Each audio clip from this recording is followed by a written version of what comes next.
رانا صاحب، وزیر اعظم صاحب نے تو آج اعلان دیا نا کہ ہم زرعی اور موسمیاتی ایمرجنسی لگا رہے ہیں. اس پر تو ہم بات کرتے ہیں. جو ہمارے عمومی رویے ہیں، کشتی ہے، وہ ایک شخص کہہ رہا ہے میرے ساتھ 3 سال کے بچے ہیں اور مجھے جانے نہیں دے رہے آپ کے جی کہ یہ آپ 40,000 دے کے جائیں. میں نے 30,000 دے بھی دی ہیں تو مجھے جانے نہیں دے رہے. بسم اللہ الرحمن الرحیم. الصلاۃ والسلام علیکہ یا سیدی یا رسول اللہ. الصلاۃ والسلام علیکہ یا سیدی یا حبیب اللہ. تاجدار ختم نبوت زندہ آباد زندہ آباد. بات یہ ہے تارڑ صاحب سر، کیا وہ شخص اکیلا یہ کر سکتا ہے؟ نہیں. کیا اس کو کس کی پشت پناہی حاصل نہیں ہوگی؟ کئی سوال تو ریسکیو کی ٹیموں پہ اٹھے ہیں سر. میں کیا اس کو یہ پشت پناہی حاصل نہیں ہوگی؟ یہ کس طرح ہو سکتا ہے کہ 2 دن سے وہاں پر یہ گیم چل رہی ہے، 2 دن سے وہاں پر اور باقی شہروں میں ہر روز یہ لوٹ مار ہو رہی ہے، تو کسی کو پتہ نہیں تھا؟ آج اگر وزیر اعلیٰ کے جانے پر یا آج انتظامیہ کے جانے پر لوگ روئے، ان میں سے کتنے لوگ ہیں جو روئے، کتنے لوگ ہیں جو وہاں تک نہیں پہنچ سکے، کتنے لوگ ہیں جنہوں نے آپ کو پتہ ہے، یہ میں آپ کو بالکل مصدقہ خبر دے رہا ہوں، بہت سے لوگوں کے پاس پیسے نہیں تھے، انہوں نے اپنے زیور دیے. بہت سے لوگوں نے بہت سی ایسی قیمتی چیزیں دی کہ ہمیں خدا کے لیے بچا لیا جائے، ہمیں خدا کے لیے بچا لیا جائے. تو یہ کیا حل ہے کہ آپ ان کی کشتیاں ضبط کر رہے ہیں؟ بھائی ان کو تو ایف آئی آر دیں، ان پر بھی ایف آئی آر دیں.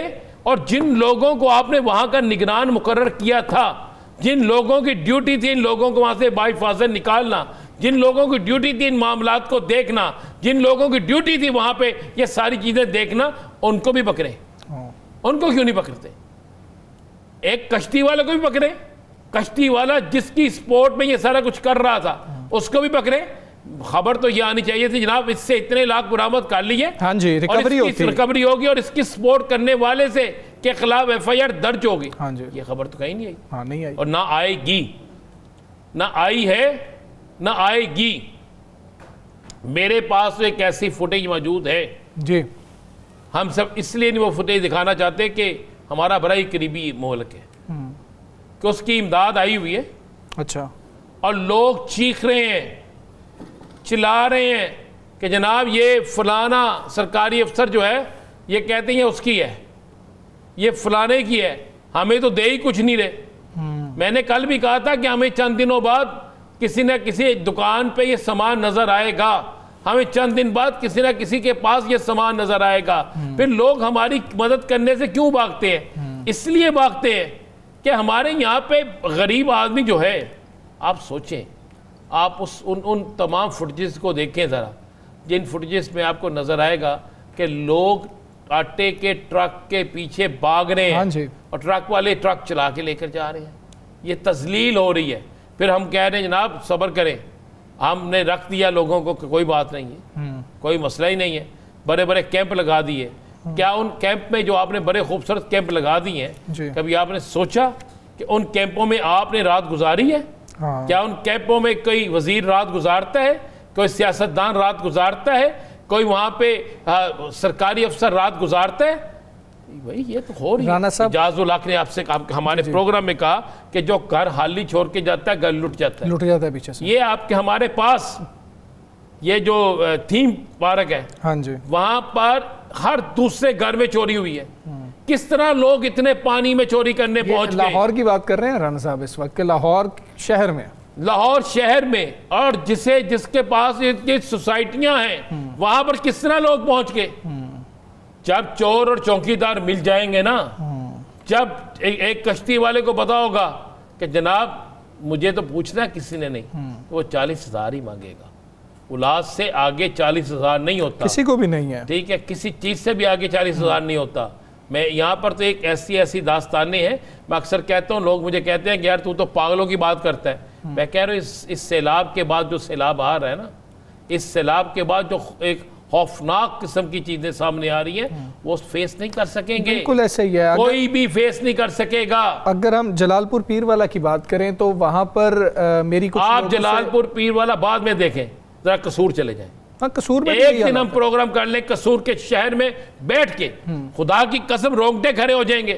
ایک علاقہ ایسا ہے اس کے بالکل ساتھ جہاں پہ 10,000 لوگ ہیں. 10,000 لوگ جن کا رابطہ مکمل طور پر کٹ چکا ہے 10 لوگ نہیں ہیں, 10,000 لوگ ہیں, ان میں بچے کتنے ہوں گے, اور کہا جا رہا ہے کہ وہاں پر ابھی تک کوئی کشتی نہیں پہنچی, وہاں پر کوئی چیز نہیں پہنچی, اور ہم بڑے کہہ رہے ہیں ہم نے ایک ڈرون لے لیا ہے جو اتنا وزنی آدمی کو اٹھا کے لے جائے گا. یہاں پر 101 ڈرون کی ضرورت ہے. یہاں پر ضرورت, پہلی بات تو یہ ہے, یہ بتائیں نا سر, 8 سال 10 سال سے جنوبی پنجاب کو بالکل تباہ کرنے والا وہ ایک بند جو ہے, وہ جو چیزیں ہیں اس کے جو پیسے استعمال ہو رہے تھے وہ کس کے پاس گئے ہیں؟ انہوں نے پچھلی دفعہ متبادل نہروں کا وعدہ کیا تھا ایک ایمرجنسی لگا کر, وہ متبادل نہریں کہاں گئی؟ نہ سینٹر پنجاب 2022 کے یہ شروع ہے نا, نہ جنوبی پنجاب اور نہ ہی سینٹر پنجاب. مجھے کسی ایک جگہ کوئی ایک چیز دکھا دے. میں نے آج بڑے مہیر شخصیت اور نام لے عرفان اقبال شیخ جو ہے, میں نے آج ان سے پوچھا یہ کتنا سامان دیا آپ نے؟ اس نے کہا یار سامان ہم نے جتنا بھی دیا یہ نہیں بتانا, لیکن ہمیں ایک بڑا افسوس ہوا ہے. میں نے کہا کیا ہوا؟ اس نے کہا ایک سرکاری افسر بیٹھا ہے, اچھا, اس کے حوالے سامان کرنا ہے, خود نہیں بانٹ رہا, اچھا, اور سرکاری افسر جو ہے اس کے حوالے ہم نے سامان کر دیا. اس کے بعد ہم نے ایک سروے کیا کہ سامان کن لوگوں کے پاس پہنچا, تو انہوں نے کہا جی کہ لاہور شہر کی میں بات کر رہا ہوں. انہوں نے کہا لوگوں نے کہا جی ہمیں ایک گدا, اچھا, ایک فلاں چیز ملی ہے, اور کہا گیا ہے کہ جس دن آپ لوگوں نے واپس گھر جانا ہے یہ جمع کرا کے جانا ہے. اور بھئی یہ سرکار کی ملکیت ہے, جمع کرا کے جانا ہے. اس کے بعد آپ نے لنڈے بازار میں بیچنا ہے. آپ نے کہاں بیچنا ہے اسے؟ آپ بجائے کہ ان کے زخموں پر مرہم رکھیں, آپ ان کے زخموں پر نمک چھڑک رہے ہیں, تذلیل کر رہے ہیں. یہاں پر کیا ہو رہا ہے مجھے بتائیں, کیا آپ نے کسی سیاسی جماعت کو کہا کیا وہ کٹھے بیٹھے اسلام کو نبٹنے کے لیے؟ کوئی ایک بیان ایسا آیا کہ تمام سیاسی جماعتیں اس معاملے پہ کٹھی ہو جائیں؟ آیا بیان؟ نہیں. ہم یہاں پر سیاست بھی کر رہے ہیں, ہم یہاں پر کسی کو کیمپ نہیں لگانے دیتے, ہم یہاں پر کسی کو کام نہیں کرنے دیتے. یہاں پر جو سامان آ رہا ہے, چلے کل کے پروگرام میں فوٹیج دکھا دوں گا, ٹھیک, میں وہ شارٹ سنوا دوں گا. اگر پروڈیوسر صاحب کو ٹائم ہے تو ابھی میرے موبائل سے لے جائے, وہ شارٹ سن لیں لوگوں کے تو رونگٹے کھڑے ہو جائیں گے. اگر آپ فوٹیج دیکھ لیں تو آپ پریشان ہو جائیں گے کہ یہ سامان تو ایک دن پہلے ہمارے ایک انتہائی ایسے دوست ملک نے دیے جو ہر مشکل میں ہمارے کام آتا ہے, تو یہ سامان جا کہاں پہ رہے؟ بالکل ایسے ہی ہے. کس کے کریں گے آپ؟ ایمرجنسی نہ لگائیں. اب خدا کا واسطہ ہے آپ ایمانداری سے یہ فیصلہ کر لیں, اس دفعہ پیسے کھانے نہیں, اس دفعہ پیسے لانے نہیں. آپ بند کریں وہ پروجیکٹ جو آپ نے کیا ارکان اسمبلی کے لیے نہیں وہ ولاس بنانے ہیں, بند کریں. آج آپ اعلان کریں, آج تو وزیر اعظم صاحب کو اعلان کرنا چاہیے تھا جتنی تنہائیں بری ہیں ختم, جتنی عرصے تک لوگ آباد کاری نہیں ہوتی, ایک بھی رکن اسمبلی کو تنہا نہیں ملنی چاہیے, ایک بھی شخص کو نہیں ملنی چاہیے. آج کاٹتے ہماری تنہا سے بھی, ہم بھی شروع کرتے, صحافی آپ بھی شروع کریں, ہر سرکاری ملازم جو ہے جس کی اچھی تنہا ہے اس کی تنہا سے پیسے کٹیں. نہیں, ہم نے تو ہر وبا میں صحافیوں نے سب سے پہلے حامی قربان ہوتے ہیں, انہوں نے تو قربانی کا بکرا ہمیں رکھا ہوا ہے. لیکن یہ ان چیزوں کے اوپر دیکھنا ہے کیونکہ لوگ بہت پریشان ہیں. لوگوں کی ناراضی کو تو سائیڈ پہ کر دینا, وہ پھر معاملات بھی آ جاتے ہیں, لیکن لوگ پریشان ہیں, اس پریشانی کا مداوع کرنا بہت زیادہ ضروری ہے.